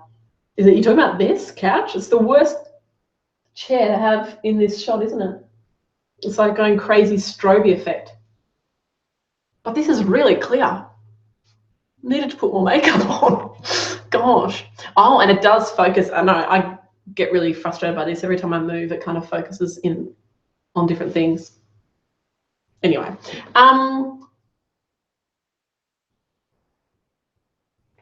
you're going really well, Kim. Good. Great.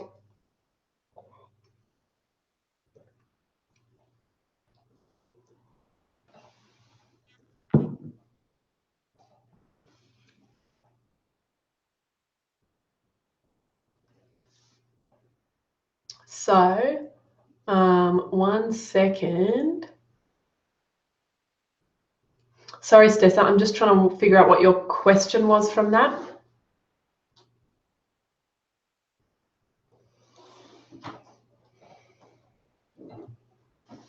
I'm just trying to figure out, I think you're just chatting with me, Stessa, trying to figure out what the question was in there though. But if you've got another question I haven't answered, let me know, because I think this is from a little while back, if that makes sense. Yeah, it is, because we were talking about that before. I think that's from a little while back. Yeah. Okay. For a non-recurring event funnel, should we redirect to Eventbrite? No. So Eventbrite is an online program that can manage bookings like an RSVP kind of booking, and it has apps involved in it. So you can do barcoding when people come. So kind of good for things like big exhibitions, things like that. If people are paying you any form of money for the event, even if it's $1, they've got to go through your own system. You need to have ownership of that credit card, ownership of that, not ownership, you know what I mean, access to that credit card, to that email address. It's definitely worth having a look at Eventbrite terms and conditions.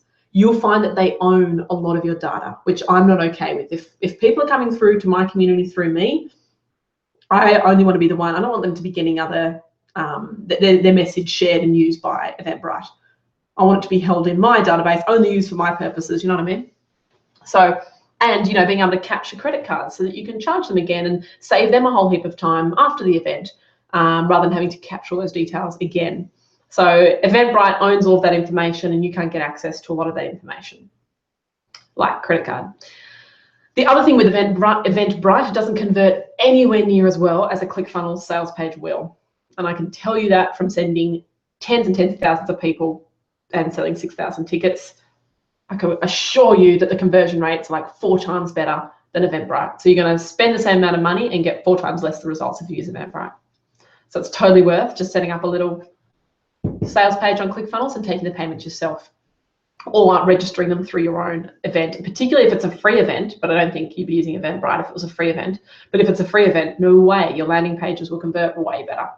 The Eventbrite landing pages just aren't optimized, like high converting landing pages.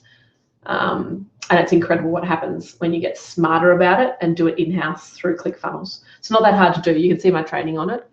And it works like the bomb diggity. Plus, how much do Eventbrite take if you sell a ticket through them? Eventbrite. It's B-R-I-T-E for those that haven't typed it in before. I feel like with pricing fees, I wonder how much they take. 2% plus pass on fees, pay nothing. Use it too. Oh, that's right. You have to pass on the fees to buyers. I always forget that. Buyers have to pay an extra amount for event like ticket processing. You pass on the cost to buyers, which is horrible. Like, that's going to drop conversions incredibly. That was a big part of it. Particularly if you're selling dollar tickets like I do at the beginning, you don't want to be passing on any fees to them. That's kind of your job as a business, in my opinion, to absorb them. And with Eventbrite, those fees are like 4 or 5%, whereas they're a whole heap cheaper if you use your own credit card system like PayPal or Stripe.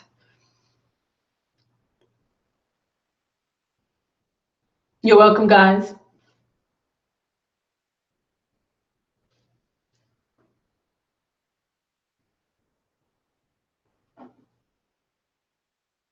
Yeah, so Stessa, that's exactly right. If it's face-to-face, you charge $1. So she's just wondering about charging or making things free for whether for different types of funnels. If it's a webinar funnel, it always needs to be free. So people don't pay for a lead magnet for like the webinar registration. It always has to be free.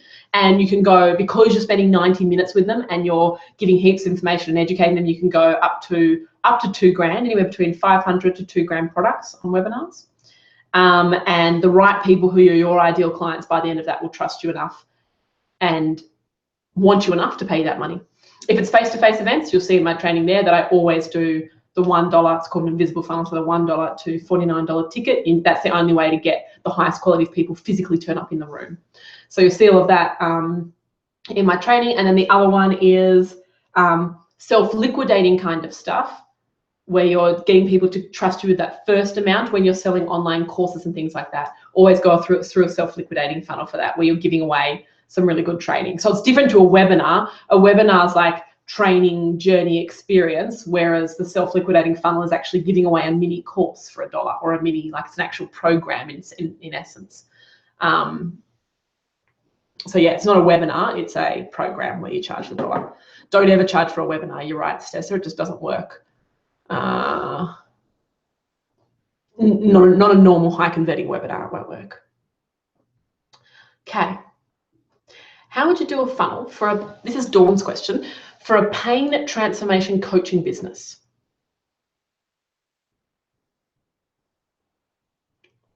Pain transformation. So I'm guessing, I don't know whether this is physical transforming or whether this is more mindset related stuff, but if it's a coaching business, you've got a few options as a coach and consultant.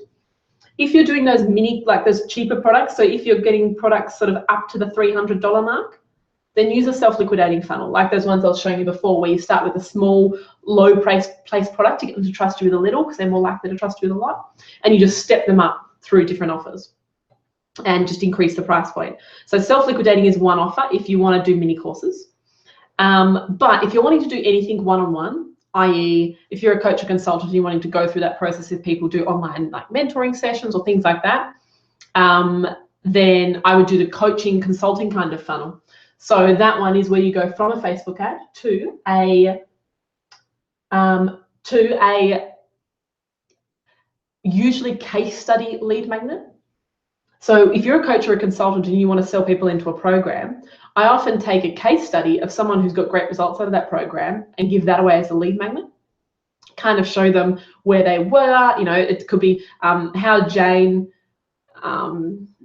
you know, removed her arthritic pain in less than 5 minutes a day. I don't know, whatever it is, that might be too outlandish, but something like that where people can click and put their email address in to check out Jane's case study. There's basically a chance for you to show off your experience as a coach and them to get excited about where Jane was, and they could be where Jane is now, kind of that transformation process and take that journey. They put their email in here, and then on the next page, we offer them a private consult, first name, last name, email, phone, and they can sit down with you in a Skype consult. That would only be if my program was of a high value. If it was over $1,000 or more, and it was worth getting those lifetime clients, then I would be doing it through a consult funnel like that. Case study, and then into first name, last name, email, phone. If it was lower price programs, I'd do little courses through a self-liquidating. They're usually the two best ways. Or you could do workshops, but that's a whole different avenue. And if it's pain related, might not be the right one to get face-to-face for.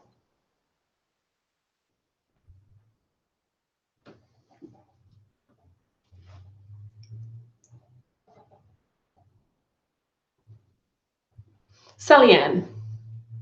She's building a self-liquidating funnel through the Identity Project. And her lead magnet is the first chapter of her book on mindful eating and living. How do I add on the upsells? A $67 and a $297 program. If you're talking about how you physically add on the upsells, you do that through ClickFunnels allows you to do upsells. Leadpages doesn't. So ClickFunnels allows you to set all of that up, and I've got training on how to do that in the program. You just set up add a page called upsell, and you can just set up your page. So in the Identity Project, I actually give you my self-liquidating funnel that works the best. So you'll see that in there. Just follow those steps, like follow that flow, and just make each page your own, and you'll be able to add them in. To actually add the products, just a quick one, I'll just go into Share screen. Oops, present to everyone.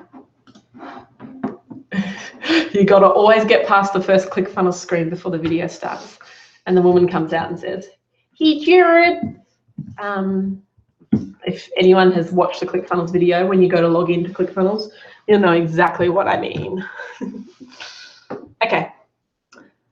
That's one autoplay video that I really don't like. But they're the experts in marketing and it obviously works. I'm just going to quickly show you them. No, this one. Let's do this one. This one, yeah. This one, okay. What was I going to show you? Hold on, no, that's not it. That's not it at all. Not even close.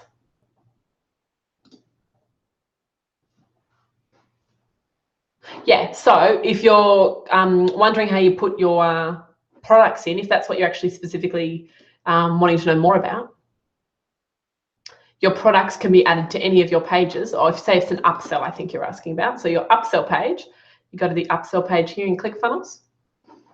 And so this page is going to look something like this, right? You just go to products. You hit add a product. You just make sure you're in the upsell page. Go to products, add a product, and then just name it. You know, don't make it that generic, but advanced program. Choose your billing integration. I use Infusionsoft for my billing, so that's all hooked up, but you can use Stripe as your other option. Either or is fine. This maybe costs $97. Maybe it's US or Australian or whatever you want to charge your products in. And then it's usually, with these kinds of things, in a self-liquidating funnel. It's normally a one-off product. And then down the bottom here, you just type in what you want to have appear on people's credit card statement. So maybe it's doing Academy Advanced. This product doesn't exist, by the way, but doing Academy Advanced, and you just type that in and that will come up on their credit card statement. Just something so that when it appears, people go, "Oh yeah, I know that. That makes sense." That's it, literally. Create product and you're done. So it's that easy. Upsell page and then create. You can't do it on lead pages. On lead pages, it's a cheaper landing page builder. And you can set up really simple purchases, but not where it saves the credit card like ClickFunnels do. The thing about ClickFunnels, I put on my credit card on the last offer, the entry-level offer. So now when I go through and I want to take advantage of the next step, I literally just click that button and it automatically charges my card. Right, which is exactly what we want it to be. If you're using lead pages, they would have to enter their credit card multiple times for the multiple products as they work their way through the funnel. If that makes sense. So that's why if you're doing any sort of, if you're getting serious with funnels or you're doing those kinds of self-liquidating offers, it's just really worth not eating out lunch for, I don't know, 2 days of the month and just buying ClickFunnels. And keep in mind, until ClickFunnels is launched, I don't know if you've seen this button here, share screen, present to everyone. While you're building, go to account. Look how many funnels I've got. It's a bit ridiculous, isn't it? Go to, damn it, it's gone. Maybe it's just for me. It might be because I'm on the highest version because I've literally got bucket loads of funnels. Oh, I hope it hasn't gone. The $97 version, it used to be there like literally a few weeks ago. I'd be intrigued to find out. But if you're in the $97 version, there's a pause button where that cancel used to be. And that basically means you can pause your account and it goes back to $9 a month. Maybe they've got rid of it because everyone just paused their accounts. I don't know. Maybe that was my fault. But should be available in the $97 version. I've just recently gone up to the $297 because we've started a few more different businesses. Interesting. But there's usually a pause button there. If you do still have that option available in your ClickFunnels account, it's really good because you can pause it. It means that people can't go to your pages, but you can be building. So until you're ready to actually launch it, you just pay $9 a month while you're building it. Once you're ready to launch it, you can turn it off, pause, and start using it. So that's an option.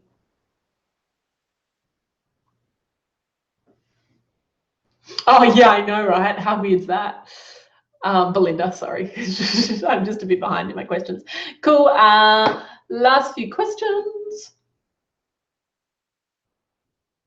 Do I do live chat meetings via Facebook?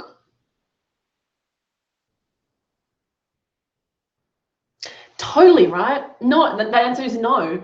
I haven't really taken the time to figure out Facebook Live yet. It wasn't available on my Facebook app for ages until just recently. Facebook Live, for those that don't know, is like live webinars through Facebook, basically. Their version of, my friend's about to have a baby. So cute. Okay, just a second. It's Facebook Live. It can be done through groups, can't it? Not pages? Or is it the other way around? Or is it both? No, I think it can be done through pages. Let's go to Grace Lever and see if I can do it. Grace Lever, write a post. Yeah, I still don't have the option. I don't know how people get it. See, I'm not super techie. You don't have to be.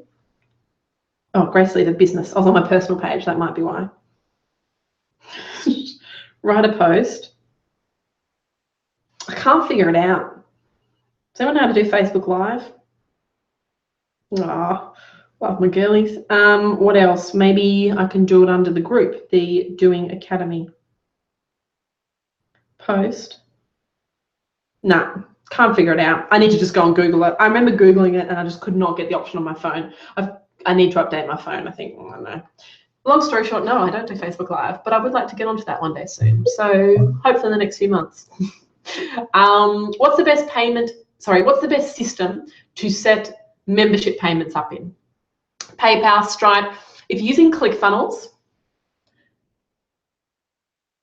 I use ClickFunnels and I use Infusionsoft as my full automation tool. And I've got Infusionsoft set up to connect through to PayPal, which is an online payment processor. So I use PayPal and it talks to ClickFunnels, and Infusionsoft just does crazy amounts of billing automation, so you don't have to think about much at all. If you don't have Infusionsoft, I would recommend in ClickFunnels using Stripe. Stripe is really good. It's like a PayPal competitor, I guess. It's really cheap, really easy to set up. Like they take 2% usually of your payments. This isn't gospel, just check the pricing first, but I'm pretty sure that's what it is. It's free to set up. They just take a percentage, so you only pay them when you're earning. And it allows you to charge a credit card again. So it saves all of the credit cards of your customers and allows you to charge it again, particularly if you're doing live events where they pay $1 before and $49 after. It allows you to do that without making them all go and fill out the form again and type their credit card in again. Or if they say, yeah, I want to join your program, you don't have to say, hey, I know you've already given me your card, but can you give it to me again? You can go in and grab it and charge them again. Obviously not fraudulently, you'll be picked up within like a day if people start complaining about their cards being charged, but it makes life a lot easier for your clients and your customers or your members or whoever it is if they don't have to keep giving you their credit card. So Stripe's quite good in that way. PayPal is really good, but I find only really if it's used with Infusionsoft. If it's not, it's really limited in what you can do, and a lot of the times they have to keep getting credit cards. Every time they buy a new product, they have to put their credit card in again. So Infusionsoft lets me save them, but without Infusionsoft, I don't really see how PayPal is the best option for people unless they've got Infusionsoft. Just limits what you can do in the future. But it depends. You might not need that part in your business anyway, so you're fine. Abby, totally. Let me answer your question. You submitted it in the portal. What are your thoughts on the ClickFunnels Edison edition? Are you looking at ClickFunnels and Infusionsoft, or ClickFunnels and Edison seem to have the same functionality? So just for those that don't know, ClickFunnels have the normal $97 version. They also have a $297 version. The $297 version lets you create a whole heap more funnels. But the bigger reason why people buy this is because it lets you do affiliate stuff where other people get paid for selling your stuff. Pretty techie, pretty digital. Not a lot of us need that. And Actionetics. Actionetics is basically an email autoresponder.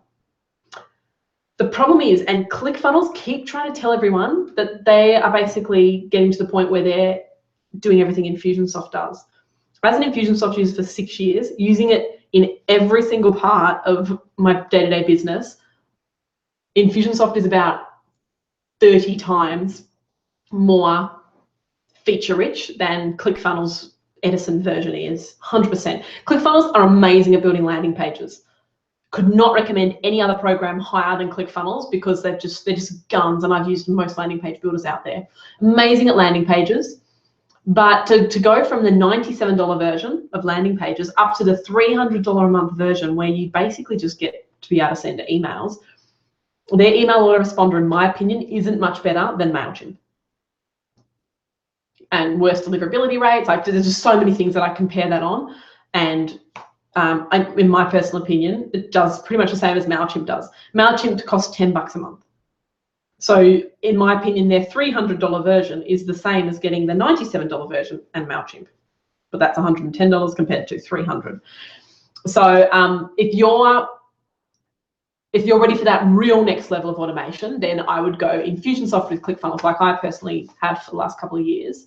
But I would only go Infusionsoft if I was definitely turning over 6 figures already. So it's not for pure startup.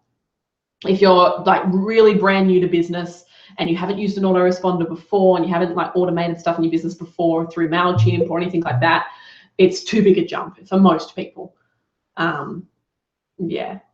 So it's that next level up. If it's, but I personally don't see any value to getting the $297 version of ClickFunnels. The only reason I've got it is because it lets me have more funnels. I don't use any other parts of ClickFunnels. I just use the landing pages. So I just hit the landing page limit, so I needed to go up. That's the only reason. Hope that helps, Abby. Next question is from, we're almost out of time, but I've got 10 minutes, so I'll quickly just answer these last few.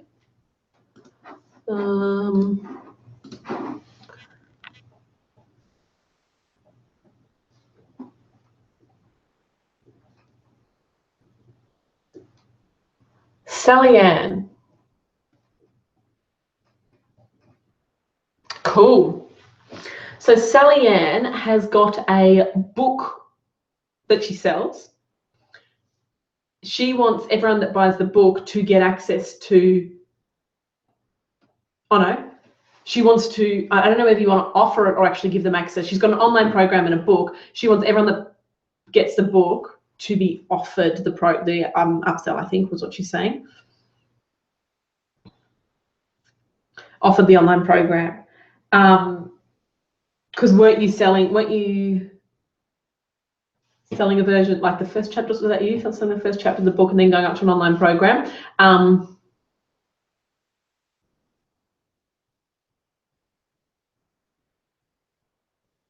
Just trying to figure, yeah, that's what you're wanting to do, right?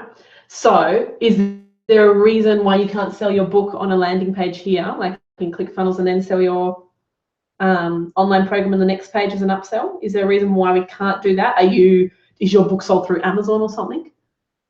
If it's sold through something else and you're not selling your book on your landing page, then they're going to go through Amazon's process, right? And in most cases, then you just need to either have it actually published in the book, a landing page they can go to get not like the opportunity to join this particular program, or because Amazon don't give you email addresses or anything like that. So you basically, if you're selling stuff on Amazon, it's very hard to link those guys into a funnel unless you actually ask them to go to a page in the book. I think that's what you mean. But if you're allowed to sell the book yourself and you haven't given Amazon exclusive rights to your book, then you can sell that here and upsell on the next page into the online program.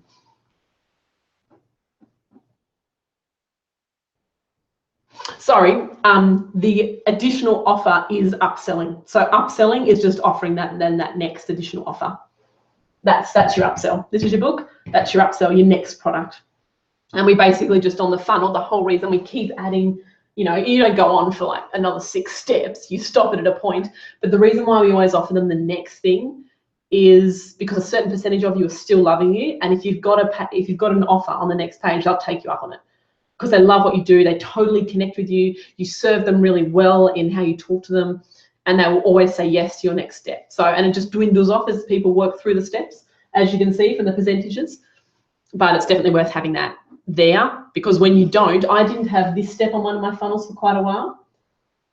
And it's just free money. And I was like, oh, I was selling these two, and I was like, oh, I don't want to like spam, like harass people and have another step. I was just sending them straight to a thank you page after that. But psychology, marketing psychology and statistics of people that were doing it was telling me that you had to have another upsell. So I added it on and it went crazy. And it's just free money, right? That I was literally leaving on the table because I said, that's it. I got nothing more for you. Go away now. Whereas there are certain people that were saying, oh, okay, I would have taken more though. So have it there for them. Not everyone wants it, but a lot of people will. Okay. Woohoo! You're welcome, Abby. So pleased I joined the Doing Academy. I'm glad you joined the Academy as well. There are so many amazing women in here working their behinds off, having awesome results, pumping through. I love it, love it, love it. And no, Sally Ann, these aren't paced over time. This is literally, they see them live, if that makes sense.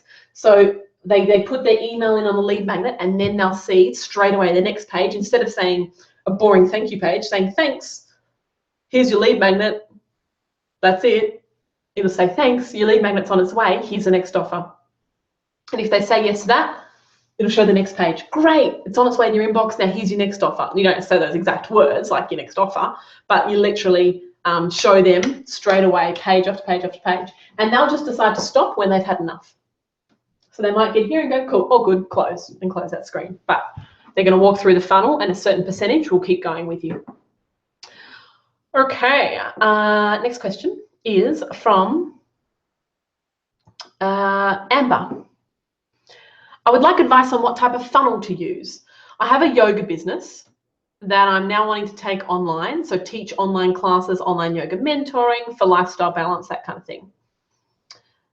She wants to get an email list, new clients, and then get people interested in her online courses and her workshops. She's run a yoga studio for over 12 years now, but she's moved and she doesn't want to have to start up again with a new brick and mortar and offer classes. She wants to mainly do stuff online and retreats overseas. Cool. You have a few options. Let me just double check your attachment.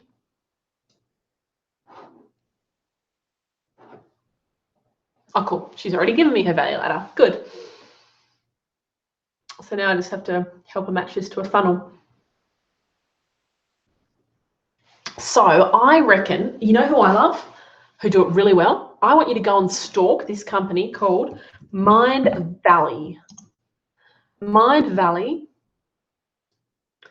do amazing online education and events through, for like mindset, right? And for, I don't know, transforming the mind and the brain and, oh my gosh, I've never actually gone to their website. Hold on, have I done something wrong?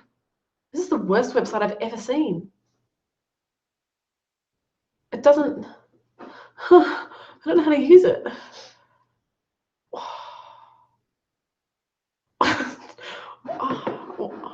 Hold on. Don't want the book. I normally go from a Facebook ad through to their landing pages, and their landing pages are really good. Dang it. I don't know how.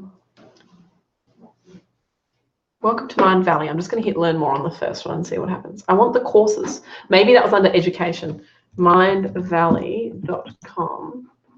I did see in the menu.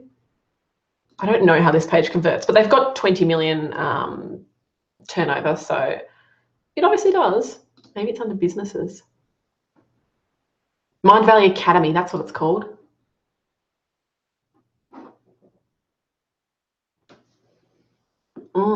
Wow. Go to their website and they will hopefully retarget you now in Facebook, and you'll start to see their ads popping up in Facebook. Mindvalley Academy. Okay. Access powerful trainings for extraordinary living. It's like that kind of stuff, yeah. So what's this? Discover the Mindvalley Academy. Cool. We'll get there. I think this is more the page that I normally see. Yes, Mindvalley Academy. It's quite cool. Start browsing through this. Have a look at the free courses, which in essence are their lead magnets, and then the premium courses, which are where people start to pay the money. Quite cool. The way they do it too, it doesn't revolve around one central person. So he sold this business. Did he? No, maybe he just got it valued. I'm not sure if he's actually sold it, but this is the guy there that runs it. And they make, yeah, tens of millions of dollars a year. So very good in creating, in pricing and encouraging. So the flagship program is a trial for $1 that gets people inside. So yeah, immerse yourself in this, because you're going to want obviously different subject matter, but probably quite a similar vibe. And you have to decide whether you want them all to be revolving around you or piggybacking on other great industry leaders out there, and being able to partner up with other yoga teachers who have their own communities and piggybacking on their names, right? So that's obviously what's been done here. Or whether it just revolves around you, which is also totally fine. Check out Mindvalley Academy. I hope that helps. Webinar, not there. Where's my webinar here? Oh, sorry, I just realized I wasn't sharing my screen. That would have been boring to watch. Just go to Mindvalley Academy. Hope that helps. Next question. What was I up to? I've got too many screens open. Got time for one more question, so I'll quickly answer this next one here. Amy's. No, that's not a question, sorry. Anita. I have 3 different types of this is a good one.